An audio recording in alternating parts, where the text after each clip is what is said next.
Welcome to another episode of the MMA Lockcast. I'm your host, Manpreet, aka MMA Lock of the Night, your boy on social media at MMALOTN, and the architect behind the MMA Fight Archive, where we have surpassed 3,300 fighter profiles, all available for your studying pleasure and to ensure you leave no stone unturned when you're researching all of these upcoming MMA events. Not just the UFC, but to close out March, we have Bellator, Risen, Octagon, LFA, two shows which they have to close out March, Fury FC, ACA, A1 Combat, and Cage Warriors as well. Not to mention a total of 17 promotions that we cover. It is the best resource for you to utilize if you are researching upcoming MMA fights, if you like to do your own research, if you like to break down fights, if you handicap fights, if you're a commentator, which we have some on as subscribers, coaches, fighters as well. This is your main source to ensure that you're getting direct links to past fights from all these fighters, as many as you could possibly find all over the web. I've gone to the deepest and darkest corners of the web to find these links for you guys, and you can all check it out on the MMA Fight Archive. There is a 7-day free trial to try it out for free as well, so you don't have to worry about shelling out anything. You can see the bang is definitely worth the buck, or the buck is worth the bang, whatever the phrase is there. Check it out, the MMA Fight Archive. A link in the description below. All right, UFC Vegas 89 goes down this weekend, headlined by a women's flyweight fight between Amanda Ribas and former strawweight champion Rose Namajunas. Intriguing main event there, obviously. Co-main event, not so much. There's been a couple of co-main events recently, even the last one, which ended up going to a no contest between Brian Battle and Ange Lusa. This weekend we got Carl Williams and Justin Tafa. You know, the ordering of some of these fight nights from the UFC recently has not been the greatest, but there are some intriguing matchups that we can talk about. And obviously, 13 fights to break down. It's your boy's job to pretty much go out there, break down every fight as best as I can, so I can give you as good of a prediction as possible, so I can help try to put some extra dollars in your pocket as well. So I appreciate all the constant love and support as you guys always drop for your boy, whether it's watching the videos, dropping a like, dropping a comment, following me on any of my social media platforms, even subscribing to my Lock of the Night Patreon page or the Fight Archive. It all means so much, so I appreciate every single one of you guys. I am in a skippy mood today. It's obvious, if you guys can tell from the tone in which that I am speaking, but we came off a pretty good weekend. There were 4 events in total, but the best of which was our UFC performance. In terms of the regional MMA events, we went 1 and 2 in terms of total events, but we pretty much broke even. Minus 2.09 units on Cage Warriors 167. We did hit our Lock of the Night play on that one. Plus 2.93 units on KSW 92. Only 2 plays there, including our Lock of the Night play that ended up hitting. And then minus 0.79 units on Cage Warriors 168, which was Saturday afternoon. We hit our Lock of the Night play there, which was at minus 170. Hit a couple dog spots as well. Very happy with my performance there, but it is definitely the UFC performance that I'm most happy about. Let's go over that. That's what we do, betting recap, right? So we might as well get into that. We'll talk about the Lock of the Night play first, which hit. Definitely a solid weekend when we sweep the Lock of the Night plays. We go 4-0 over all 4 events. The one for the UFC was Mike Davis, which closed around that minus 500 line. But if you were on the Patreon page, you got it closer to minus 290. And this is where chalk is worth it. Dominant, one-sided performances like that. And that's exactly what Mike Davis was able to do for us. I was happy that it pretty much went to plan, other than the fact that I was hoping that Levy would make it to the 3rd round so we can cash Davis to win by round 3 at plus 2,800. He ended up doing the submission in the 2nd round, but still happy to cash the submission prop, which hit at plus 900. I dropped that on the 3 best prop bets, so make sure you guys check out that segment whenever I drop it on a weekly basis. But I'm glad that Mike Davis went out there and did the damn thing, cashing our Lock of the Night play with relative ease. Our Dog of the Night play, one of the higher units that I've ever wagered on a Dog of the Night play, comes through for us. 3 units at plus 150 for Christian Rodriguez as he goes out there and has his 3rd straight opponent their first professional loss. He handed Raul Rosas Jr. his first loss, Cameron Saaiman his first loss, and now Isaac Dalgarian, he hands his first professional loss, cashing as a plus 150 dog. Say what you want about the decision. Close fight. More damage was obviously done by Rodriguez in the second round, although minimal. It was definitely outweighing any type of the control that Dalgarian was having. And again, the majority of that control that Dalgarian had was pushing him up against the cage. It wasn't even top control, which would seem a little bit more dominant if anything. But Rodriguez did a great job in terms of scrambling out of those bad positions, getting back to his feet, landing some damage. And then obviously in the third round, we saw him almost finish that fight as well. So very happy with Rodriguez's performance. This kid is an absolute beast. I hope he can get his weight cutting issues down so he can go back down to 135 pounds where he's better suited. But this was a great performance for him to go out there and cash 4.5 units for us as the dog of the night play. Very, very happy about that. All right, let's talk about the rest spots. We'll go from top to bottom here on the graphic. In the main event, 2 units at plus 105 on Tybura. He closed at Pick'ems at minus 110. Earlier in the week, we were able to get him at plus 105. And I knew he was going to face adversity early. It was just a matter of time before he ended up getting that takedown. Stayed patient, stayed disciplined, got the takedown, opened up the back, got the submission, got the tap. We cashed the ticket. Very happy with Tybura's performance there.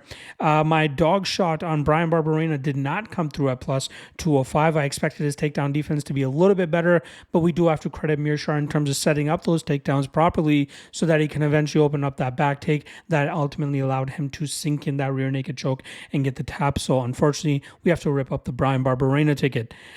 Chelsea Chandler plus 115 against Josiane Nunes. CLV won against us here. Obviously, Chandler closed closer to plus 125, if I'm not mistaken. Not a huge difference, but still would have been nice to get that plus 125. I knew she would be able to have some grappling dominance here, get some solid control time, and get her hand raised on the scorecards. I thought she'd be able to get a dominant enough position to rain down some big shots and possibly get a TKO, but she has a lot of work to do in terms of her actual skill set. She's big, she's a bully, she's strong, she's hard to deal with when she gets a hold of her opponents, but she's not going to get far in this bantamweight division with the lack of skills that she currently has. She can only go by on her physical skills so much. But I'm glad that I was able to cash it here at plus 115. We also cashed 1.5 units on Jafel Filho, who submits O'Day Osborne in the first round. I had some stabs on Filho to win in round 2 by sub at plus 600 or round 3 by sub at plus 1,000, but O'Day Osborne was unable to surpass the first round. So I'm glad that we still managed to get some cash in on Filho's money line here. He closed closer to minus 160. A lot of people were believing in Osborne there, but I knew Filho had that one in the bag. Wish I went a little bit harder there, and wish I even just took the submission prop straight up as well to get a little extra cash there. But I knew he'd dominate Osborne in the grappling, and that's exactly what happened there. Again, the quick small shots that I took on the sub props there did not come through for us. The under 2.5 in the Holobaugh and Silva fight was looking damn good in the early going as Danny Silva put a beating on Holobaugh, but ultimately ended up going to the scorecards. I thought we would see Holobaugh push the pace a little bit more, but I think he was starting to get discouraged by the amount of power and success that Silva was having with his own striking approach. So we have to rip up that under 2.5 ticket there. I also had a small shot on Holobaugh by submission at plus 1,100.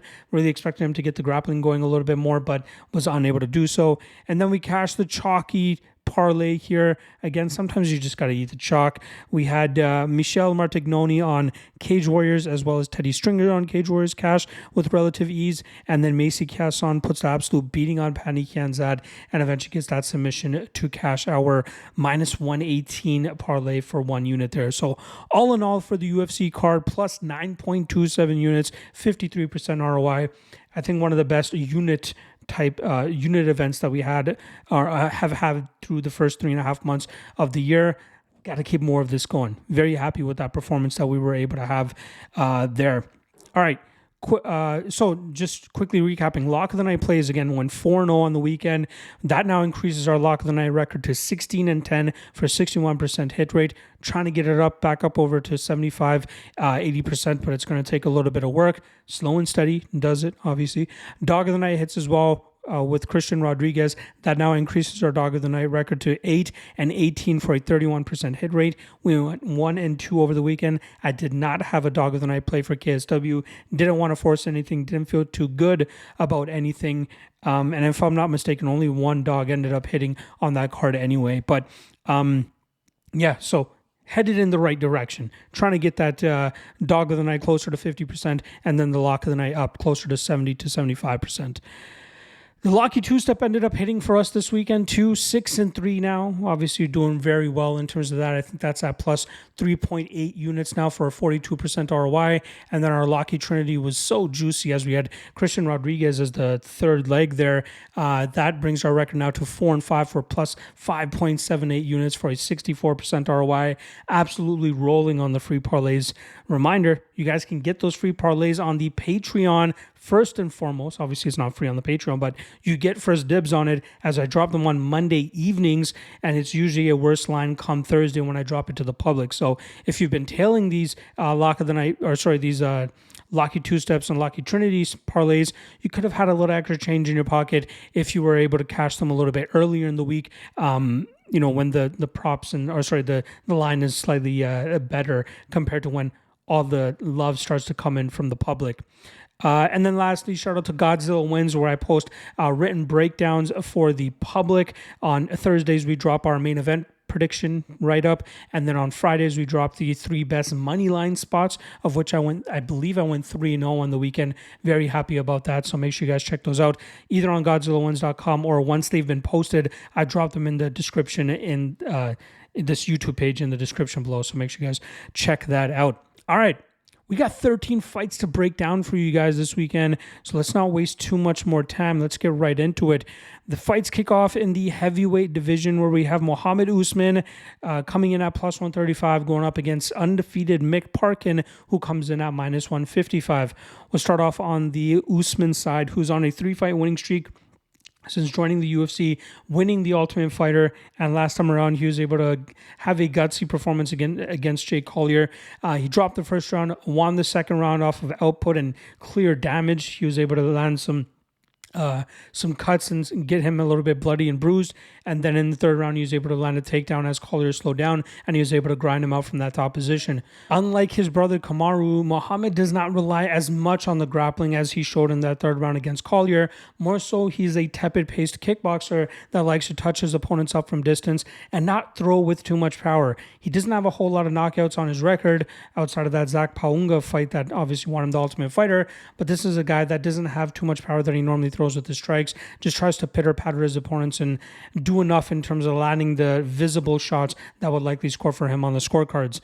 His opponent this weekend, Mick Parkin, is a guy that's on a very solid run, obviously 8-0 through his professional career, but last time was able to go out there and defeat Mikhail Machado on the scorecards, and it was a close fight. It seemed like Machado was landing the hardest strikes, but the constant forward pressure, some grappling success, and some good output from Mick Parkin allowed him to get his hand raised by decision that night.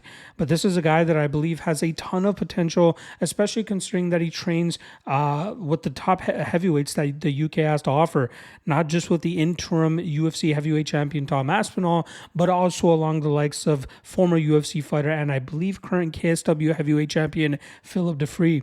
You're seeing those improvements in Parkin's game, and I love the fact that this guy never settles for a bad position. If he ever gets reversed or his opponents are able to work back to their feet, he automatically works back to his feet as well, gets on all fours, gets back to his feet, and then gets back to putting the pressure on his opponents. He has a great gas tank for a guy of his size, and he always just hits that gas. He has good output, good shots down the pipe, great wrestling in my opinion as well, but the best part of his wrestling is his scrambling ability so that he can always find a way to end up on top of his opponents or get back to the feet and then get back to the rinse and repeat style of striking, grappling, control, and looking for that finish as well. This guy's always looking for a finish, but doesn't overextend to the point that he allows his opponents to get the one up on him or look for a potential to knock him out. I think in this matchup, Parkin should go out there and cruise past Usman. Usman's low volume approach will be not the greatest of looks, especially against a guy in Parkin who's going to be constantly moving forward, putting the pressure on him, landing strikes, and looking to even implement a wrestling approach.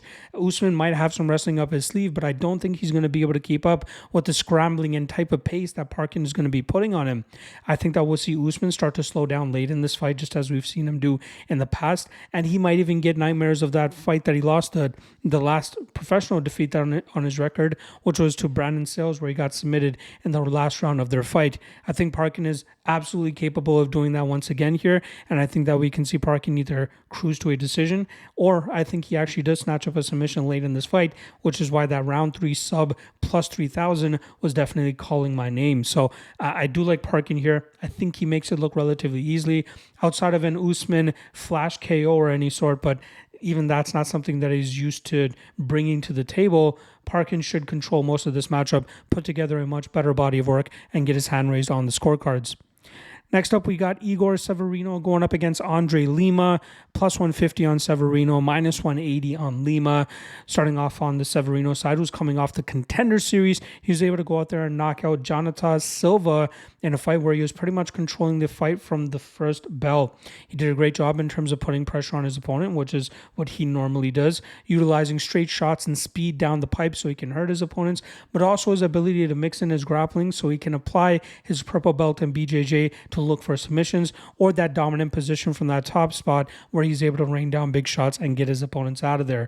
I love what he brings to the table in terms of his aggressiveness and always moving forward. And at only 20 years old, the sky is the limit for this kid in terms of the potential that he brings to the table. His opponent this weekend, Andre Lima, is a kickboxer at heart, and he only turned pro in his MMA career a year and a half ago and has put together a 7-0 record, finishing 5 of those opponents.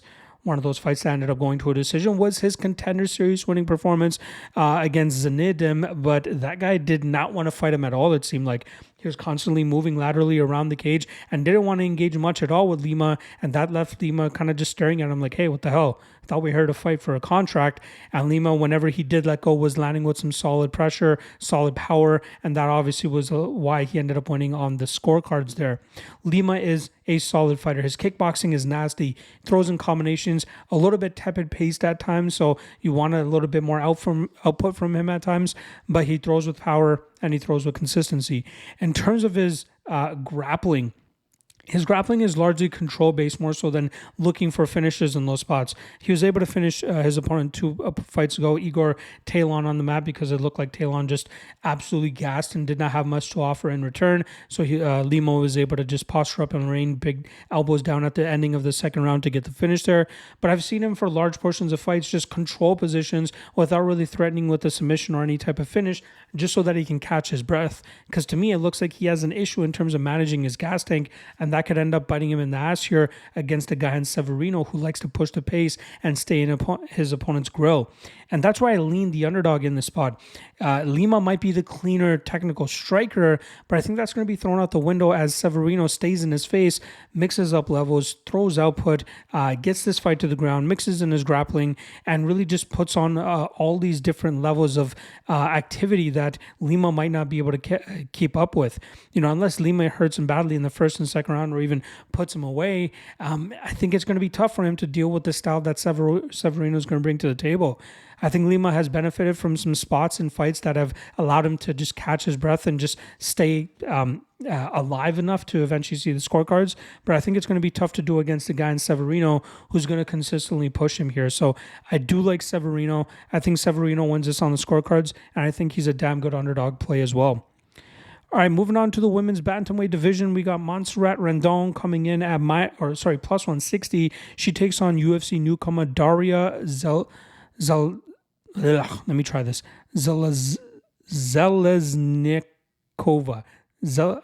I said this so many times before I start recording, and obviously when it comes recording time, I gotta fumble the bag here. So Daria Zheleznykova. She's coming in from the Aries FC scene. We'll talk about her a little bit later, but she comes in at minus 185. On the Rendon side, she had a successful UFC debut where she pulled off an upset as a plus 200 underdog to Tamiris Vidal. A lot of people were overlooking Rendon going into that matchup, considering the style in which Vidal fights with. Very aggressive. She landed a flying knee to the body KO in her previous matchup against Ramona Pascual, which a lot of people bought into and expect her to do the same thing against Rendon. But Rendon showcased solid discipline, solid technique. She was able to stick her 1-2 down the pipe. She had a slow start, Vidal was landing some big leg kicks, but in the second and third rounds, we saw Rendon really start to up the activity, landing good strikes down the pipe, like I said, and then mixing in her takedowns near the ending of the second round, and then halfway through the third round to just wear out Vidal, who seemed to be exhausted at that point. Rendon is a fighter that started MMA later on in her career, but it's obvious that she's been involved in athletics throughout her career, considering the physique that she brings to the table. She's picked up the basics of striking in terms of always staying balanced, staying, within herself, throwing straight shots, technical shots down the pipe. She doesn't throw with much power, which leaves a little bit to be desired in that aspect. She's a BJJ brown belt, so she is kind of strong when she's able to get fights to the ground. But on the regional scene, you didn't see her take fights to the ground at all.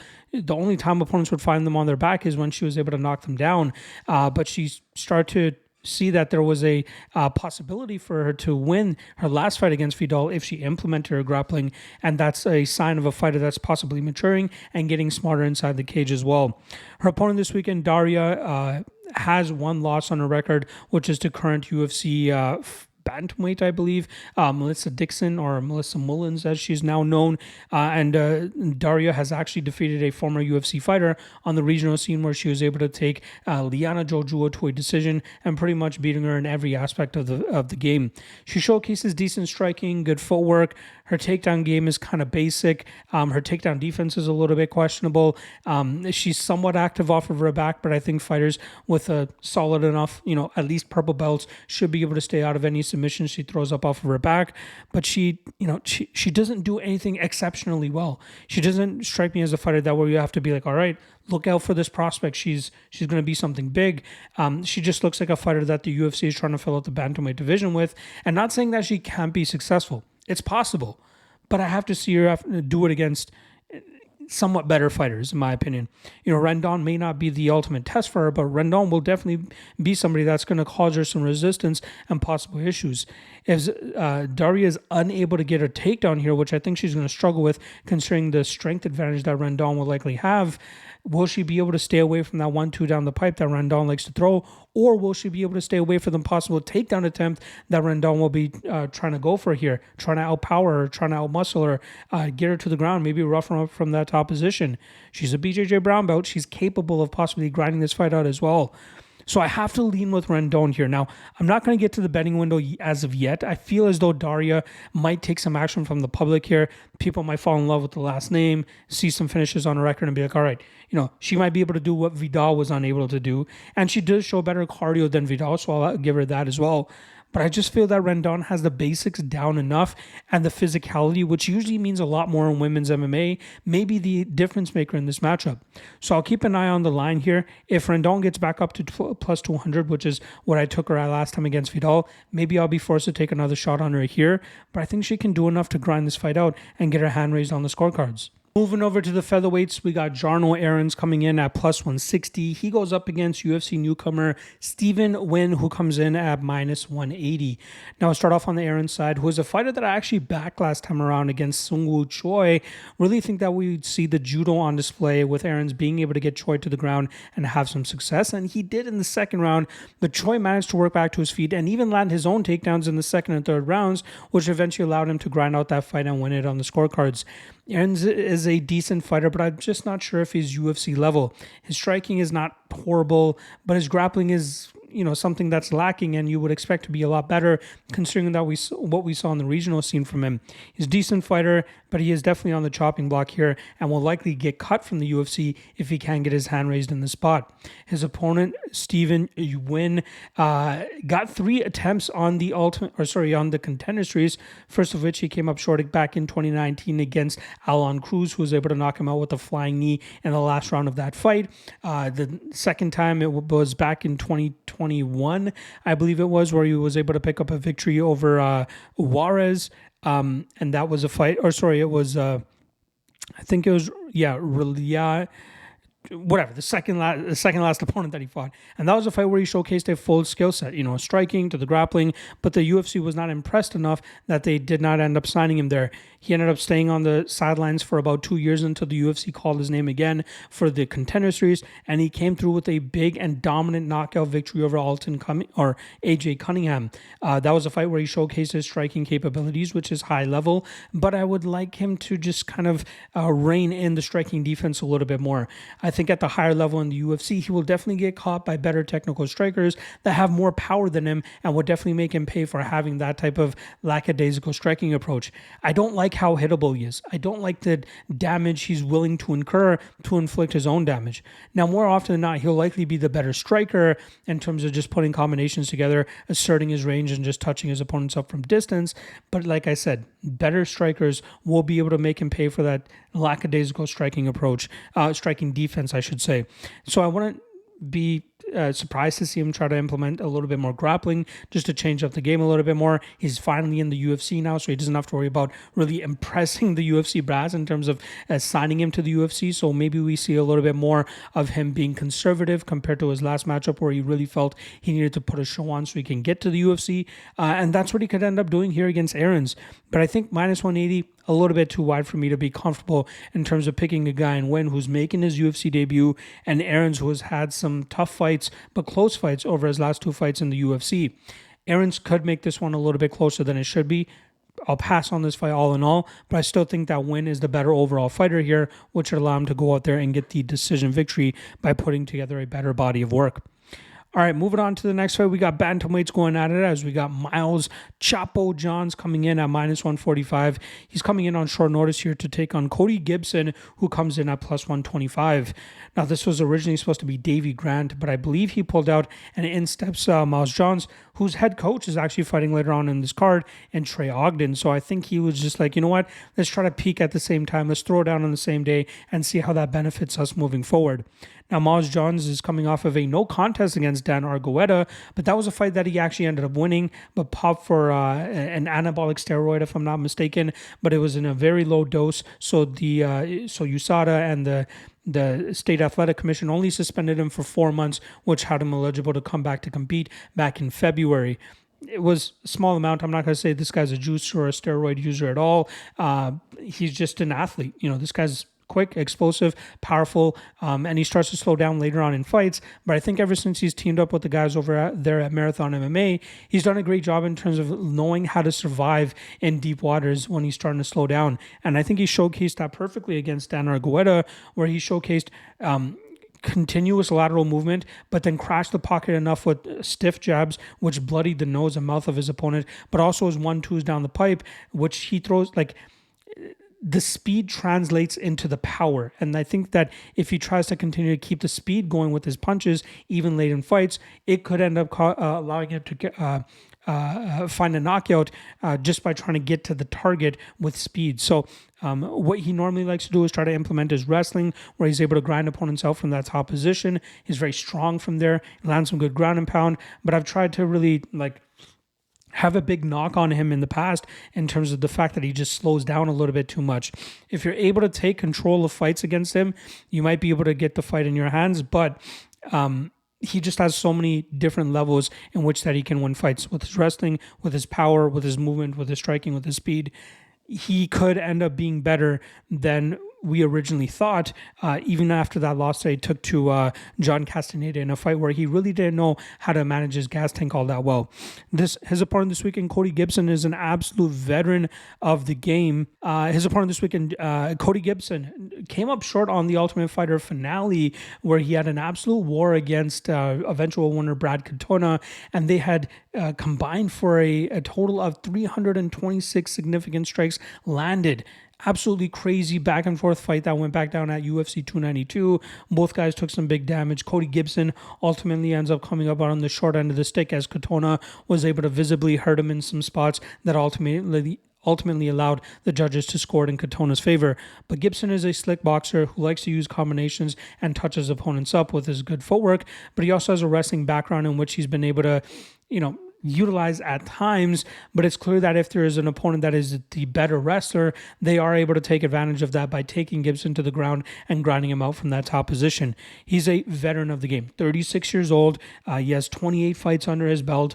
He has pretty much seen it all. I just think it's a little bit too late for him to have much success at this level in the UFC, and I think he had a easier matchup against Davy Grant when that was his original opponent, but I think Miles Johns is going to be able to put too many different looks on him that's going to cause Gibson some issues here.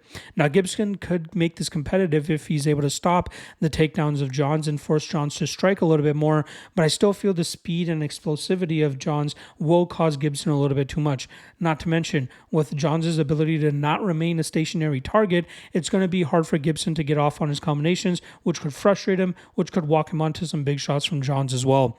I don't have uber confidence in Johns here, but I think that he can do enough in terms of putting together a body of work to win on the scorecards, which is why I'm going to go with him to win this, like I said, by decision. All right, moving on to the next matchup is a featherweight fight. We got Ricardo Ramos coming in at -150. He takes on Juicy J, Julian Erosa, who comes in at +130. Now, Ramos last time around is a fighter that I invested in as an underdog against Charles Jourdain, and I was very happy to see him utilize the smart approach, which was to try to take Charles Jourdain to the ground and grind him out. Unfortunately, I don't think he was ready for the submission threat that Charles Jourdain has worked to become, especially knowing how many opponents look to take him to the ground and try to grind him out. And in one of the scrambles where Jourdain was working back to his feet, we saw him snatch up the neck of Ramos and put it in tight enough that it caused the BJJ black belt to tap out. Not often do you see fighters of his level tapping out to guillotines, but it was clear Jourdain was prepped and ready for any moment where he saw the neck available of Ramos. He was going to get a good squeeze on it, get the full guard as well to ensure that Ramos was not going to be able to jump out of it. Ramos almost got caught in one when he went for his first takedown, but he did a great job in terms of hopping out into side control to alleviate the pressure, but he was unable to do that in that scramble that Jourdain was eventually able to get the submission in. But he's still a high-level jiu-jitsu black belt, right? I think he just underestimated the jiu-jitsu he was going to be getting from Jourdain that night. Ramos is also a solid kicker, has some flashiness to his striking as well at times, likes the spinning stuff, likes the flying stuff, but I think he is best when he tries to implement the grapple-heavy approach, when he tries to control opponents or look for submissions once he gets them to the mat. He's had a roller coaster run over the last couple of fights, and if the trend continues correctly, he should win this weekend.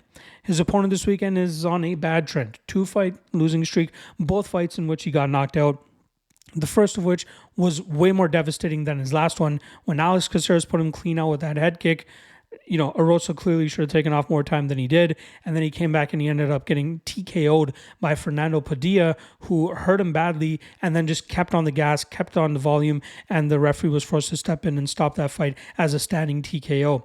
Normally, Erosa does a great job in terms of utilizing his unorthodox striking style, staying at range, utilizing his movement, and touching his opponents up from distance. But better technical strikers have been able to make him pay for that. Maybe not the traditional technical striker like Hakeem Dawodu, as he had issues trying to catch Erosa, who Erosa was able to touch him up and win on the scorecards. But fighters like Caceres, who were able to kind of predict the unorthodox movement of Erosa, were able to walk him into a KO. Ramos, I think he'll have the grappling edge here, which should allow him to kind of keep a muzzle on Erosa. But I'm wondering what kind of Erosa we're going to see here, knowing that this is likely a chopping block fight for him. This would be the third time he would get cut from the UFC if he ends up losing this weekend. And that's not something I think he really wants for his career, especially at 34 years old, where he could still go out there and potentially have some good matchups. I still find it difficult to believe that he'll be the better fighter here against Ramos. Unless he knocks him out, I think that we'll see Ramos dictate the pace of this fight. I think he'll get his grappling going. I wouldn't even be surprised if you see Ramos latch onto a sub at a certain point, but I think that we'll see the better body of work from Ramos, and I think we'll see him win this fight on the scorecards. I think the fight to go to decision is what I like the most. I believe it was at plus money. That's obviously because both of the last fights for both of these guys have finished inside the distance. But I think traditionally speaking, the way these guys match up, we'll see them actually go to the scorecards. But I'm going to take Ramos and Ramos by decision. All right, moving on to the next fight here. We got the lightweights going at it as we got Kurt Holobaugh going up against Trey Ogden. Holobaugh obviously won the Ultimate Fighter last time around, as he was able to submit Austin Hubbard en route to that contract-winning performance. And he's a guy at 37 years old who, his prime might be behind him, but he's still capable of some high-level performances. Now, he was in the UFC between 2018 and 2019, but was given a very tough strength of schedule. You're talking about a guy that had to face Raoni Barcelos, Shane Burgos, and Thiago Moises, and lost all 3 of those fights before he was eventually cut. He won 2 more fights on the regional scene, wasn't super active, but eventually got the call to the Ultimate Fighter, got brought onto the show, finished both of his opponents, and then finished his contract-winning performance against Austin Hubbard as well. This guy's a BJJ black belt who doesn't often look to get the grappling going until he has noticed that his opponents have been broken, or they leave some openings for him in the grappling realm where he can latch onto a submission and take that on home with him. Normally, he tries to walk his opponents down, utilize his slick boxing combinations, and try to knock his opponents out on the feet. His durability has helped him out in certain spots, but against a higher level of competition, it's going to be hard for him to really get that game going, especially when guys are not willing to engage with him in the pocket, especially with guys that seem to have a good enough cardio game where they could possibly keep up with that style and get their own success going. Where opponents have had success against Holobaugh in the past has been with his poor takedown defense.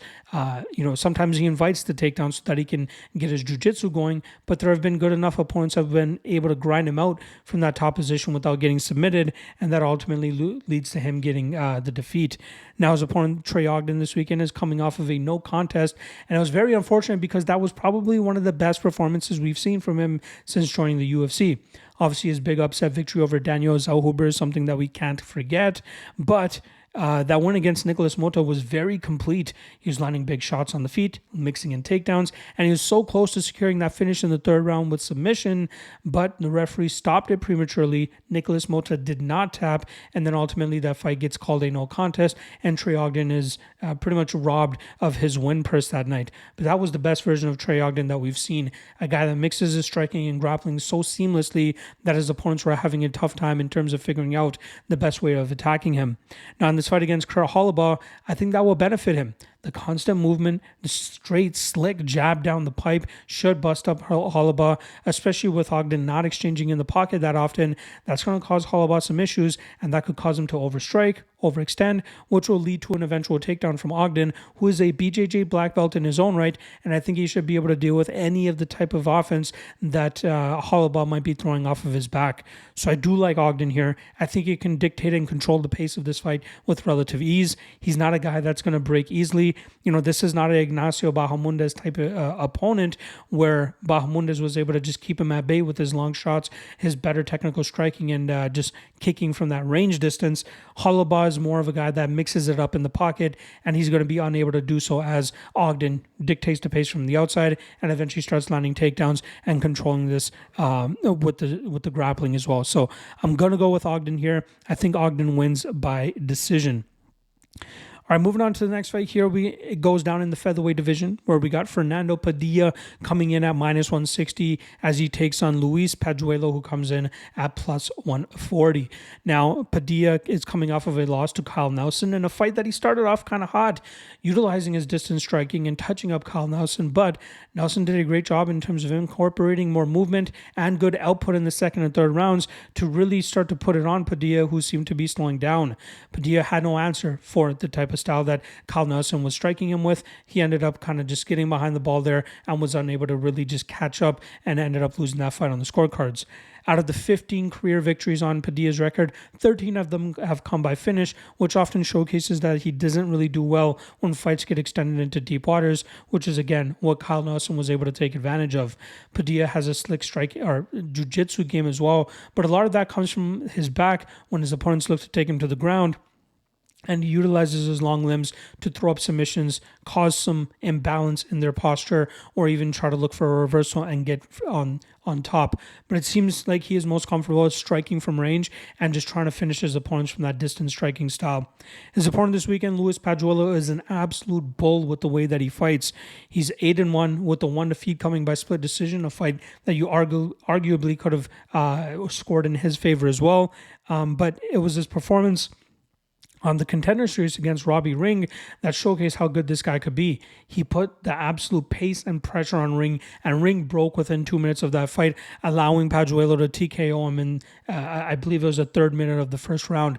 Pajuelo moves forward. This guy throws with reckless abandon. His durability is great. His ability to just put opponents into uncomfortable positions and drown them in deep waters and then just get them out of there with punches is absolutely crazy.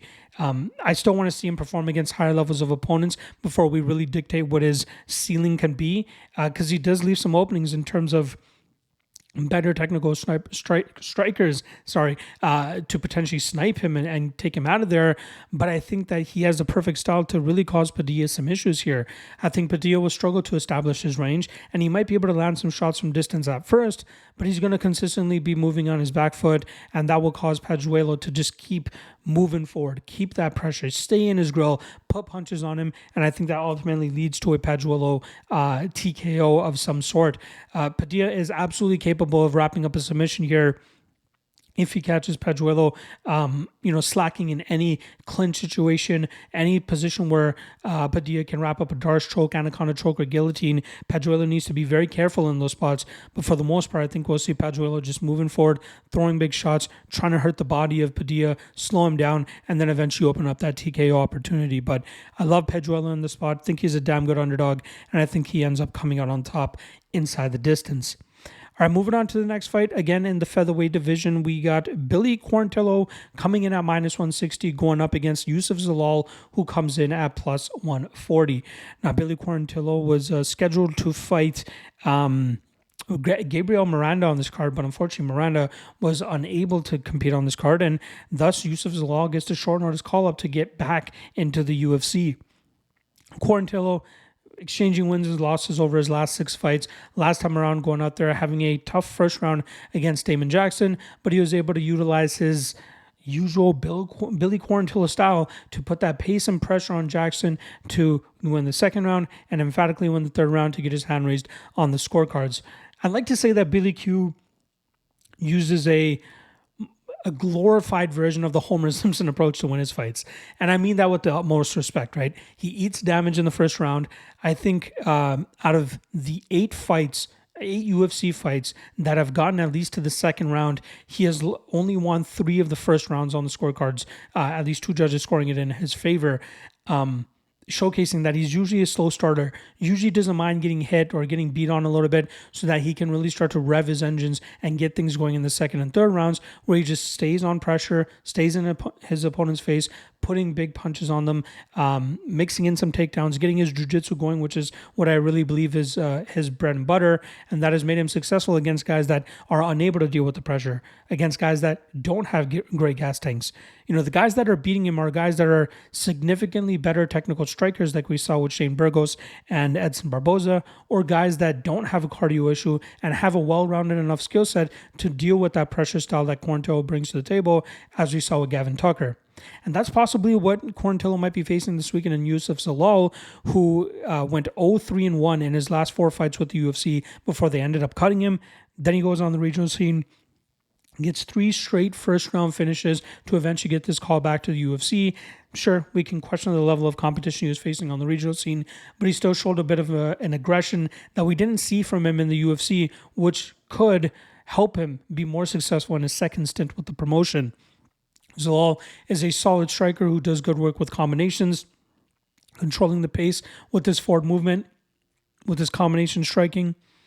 His ground game is where he's found himself in some trouble at times, right? Either guys that are significantly better strikers, like we saw with Sean Woodson and Sungwoo Choi, or guys that are able to take him to the ground and grind him out, like Ilya Topuria and even Damon Blackshear, before Blackshear gassed out in that third round and gave up a 10-8 to cause that fight to go to a draw.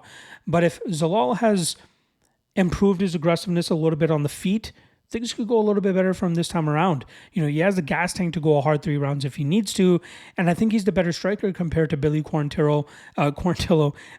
But it's just what's keeping me from going out there and actually placing a bet on Zalal here at +140 is the potential for Quarantillo to actually get some of his grappling going. Quarantillo only hits takedowns at a 23% success rate, so I don't know if his pure wrestling will be able to get Zalal into the positions that he needs to get that control time against Zalal, but there might be chances for him in the clinch where he can open up a back take opportunity where he can jump on the back of Zalal and then control the rest of the round or even get a submission of some sort. But if this stays in the striking realm, and if Quarantillo tries his pressure type of approach, I think he's going to get met with some resistance here that Zalal can put on him with his own striking advantage. So I'm going to go with Zalal here. I think Zalal grinds this one out with his striking, stays safe enough in the clinch situations, stops the takedowns, hopefully. Again, not a ton of confidence there, but I think he can do enough to outwork Billy Quarantillo here, landing the better shots on the feet, landing more damage, and getting the win on the scorecards and pulling off the upset. So give me Zalal to get a W in his return to the UFC. All right, let's go down to the men's bantamweight division where we got Peyton Talbott coming in at -150, going up against Cameron Saaiman, who comes in at +130. Now, both of these guys are Contender Series products who look pretty good. We'll start off on the Talbott side, who was successful in his first UFC fight where he was able to submit Nick Aguirre in the third round of their matchup. Now, he went into that matchup as a -800 favorite, and he didn't look like it in the first round when Aguirre was able to get the top position, get some control time, land some good shots, threaten with the submission, but Talbott showcased his improving defensive grappling, staying out of bad positions, staying out of submissions, and eventually working back to his feet, and then taking over in the second and third rounds where he was eventually able to really break Aguirre, and then again that submission in the third round.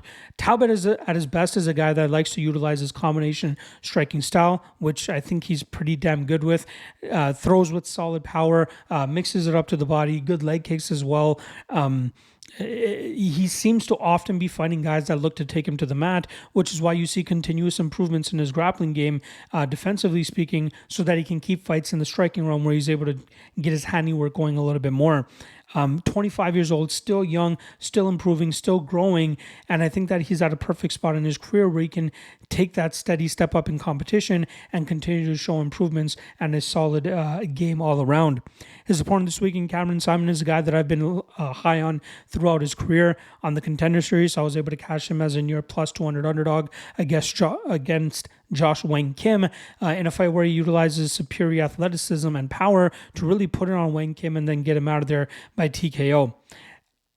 Saaiman trains out of the same gym as current middleweight champion Dricus du Plessis, and you see some similarities in them in terms of the fact that a lot of their success comes from their physical attributes, their explosiveness, their power, their speed. Technically speaking, they may not do things the correct way, but they're still able to go out there and have good performances. Like Saaiman didn't just get a 9-1 record because of luck. Like, he's good. He makes good use of the situations that he's put in. But then we saw in his last fight against Christian Rodriguez, say what you want about the weight miss from Rodriguez, but Rodriguez was the technically better fighter that night. He was able to land takedowns, which seems to have been Saaiman's kryptonite throughout his career. Guys have been able to have success with taking him to the ground and grinding him out, but then he's always able to mount a comeback later on in fights as opponents start slowing down, showing off his power, his agility, and his speed. But we know this, and he learned it in the Rodriguez fight. As he starts getting deeper into the UFC's bantamweight division, it's going to get harder for him to bail himself out of bad positions, especially when he's behind. In this fight against Talbott, I feel like Talbott is the better striker.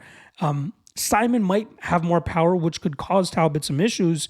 And I wouldn't even be surprised if we see Saaiman actually look to try to get some grappling going, as he might be the physically stronger fighter in this spot. But I think that we'll see good enough defensive work from Talbott to keep this fight in the striking realm where he should be able to land the cleaner shots.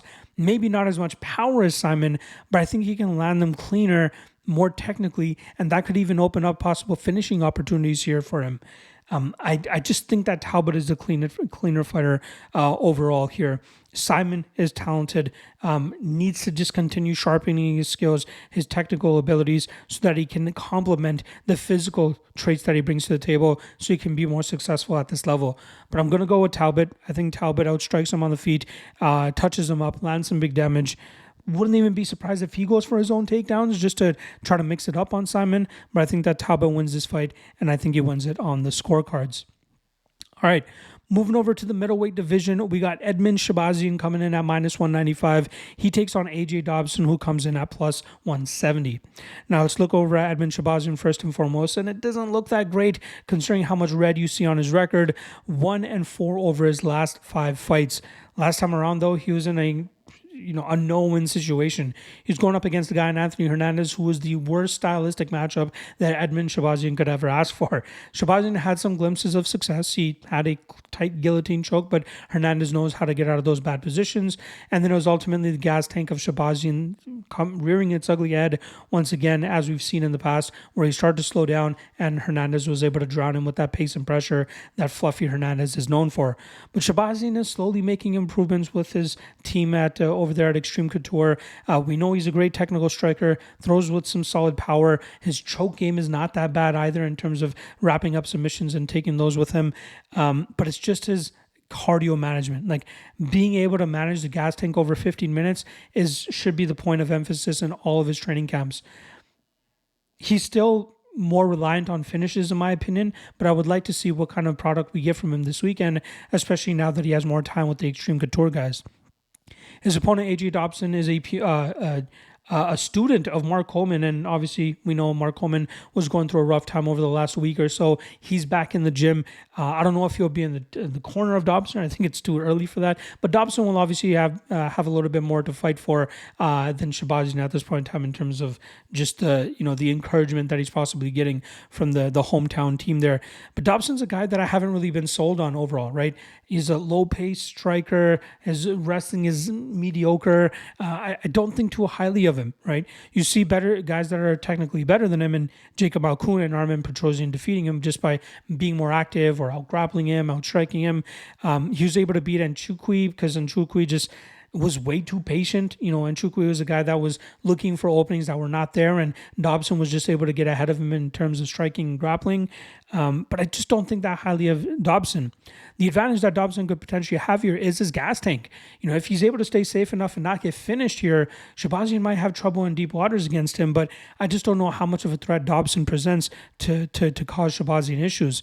But I think Shahbazyan's striking advantage, his speed, specifically his speed and power, should allow him to land easily on Dobson here. And I think that potentially opens up finishing opportunities for Dobson, for Shahbazyan.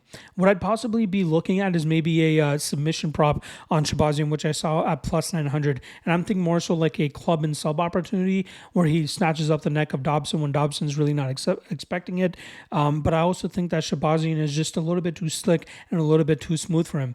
But it's tough to trust a guy at -195 who has been notorious in terms of slowing down and not having the greatest gas tank. So I'm going to pick Shahbazyan here. I think he wins inside the distance.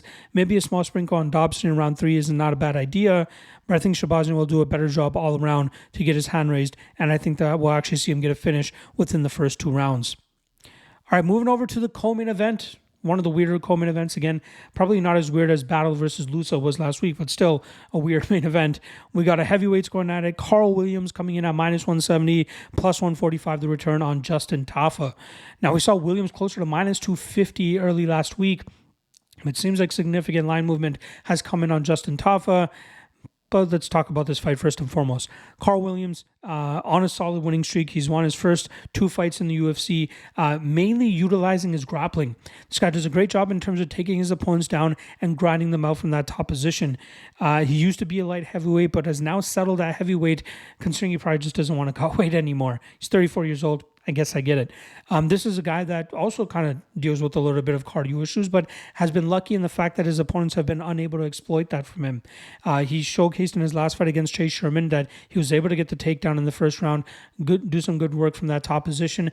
In the second round, he was a little bit more active against Sherman in the striking realm, and then in the third round, we saw him slow down quite a lot, and Sherman was able to win that round on the scorecards, I believe.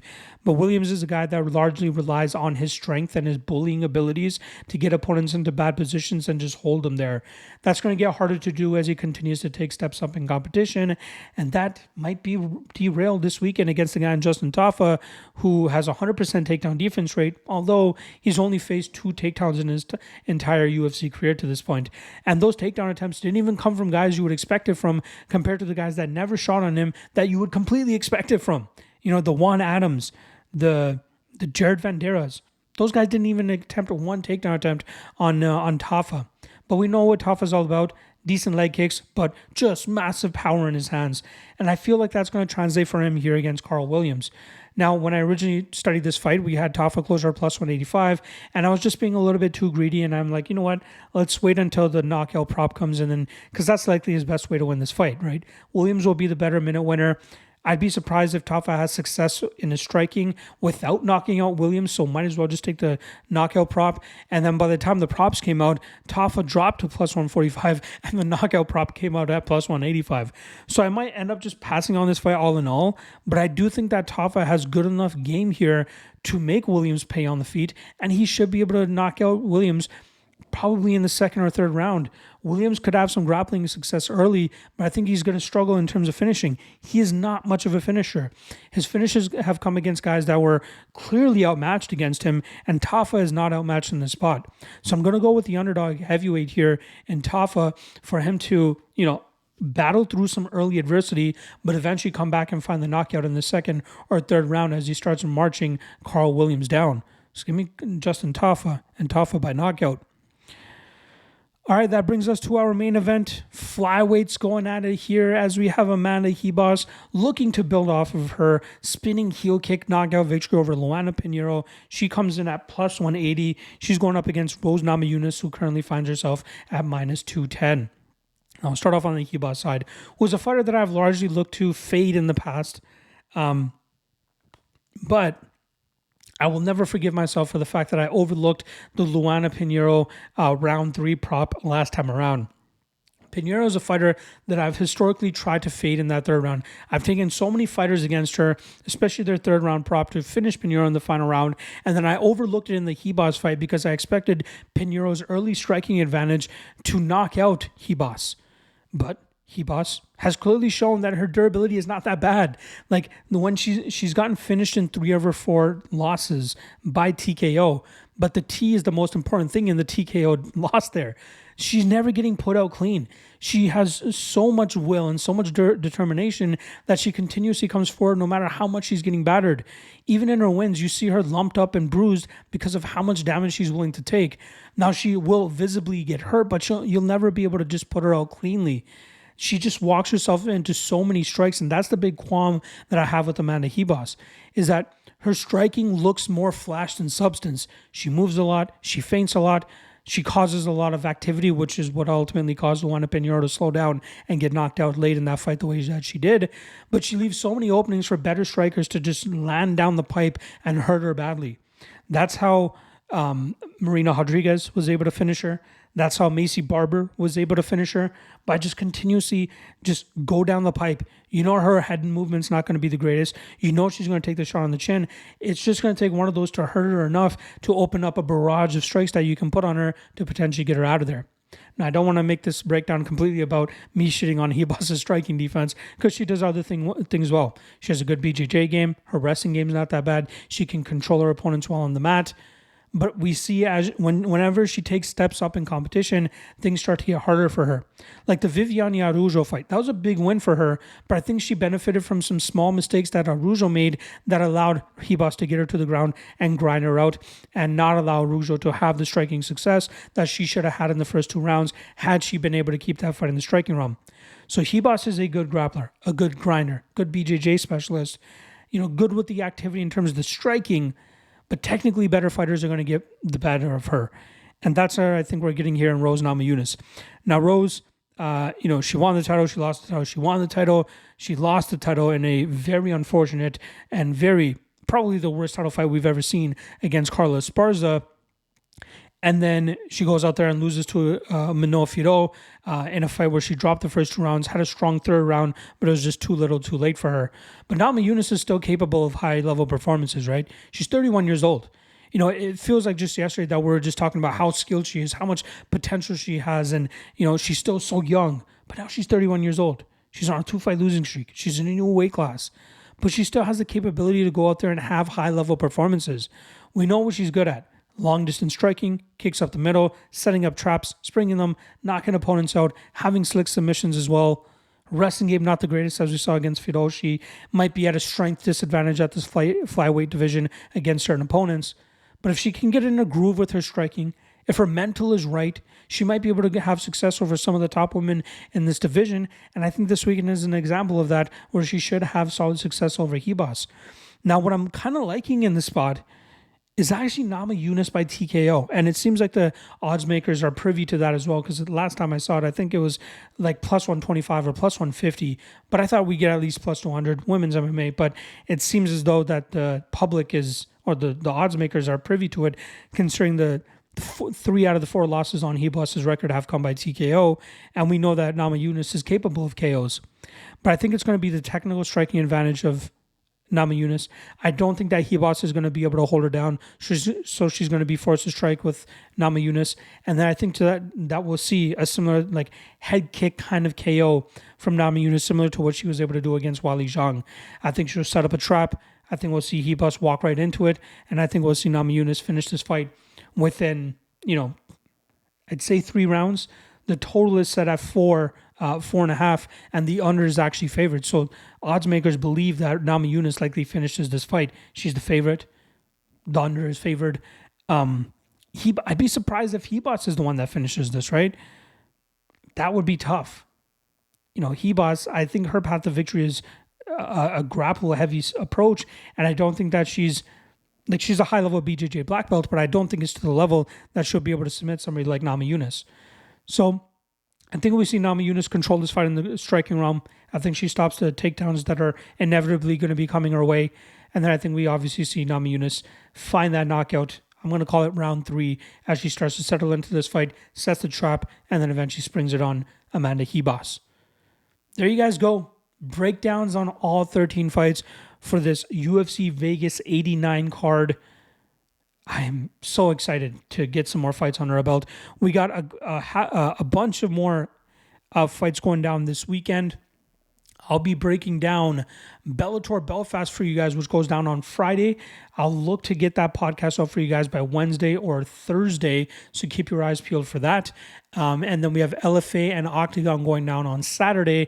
I'll have breakdowns for both of those as well, strictly on the Patreon page in written form. So if you guys want access to that, check out the Lock of the Night Patreon page, where you'll find a bunch of great content.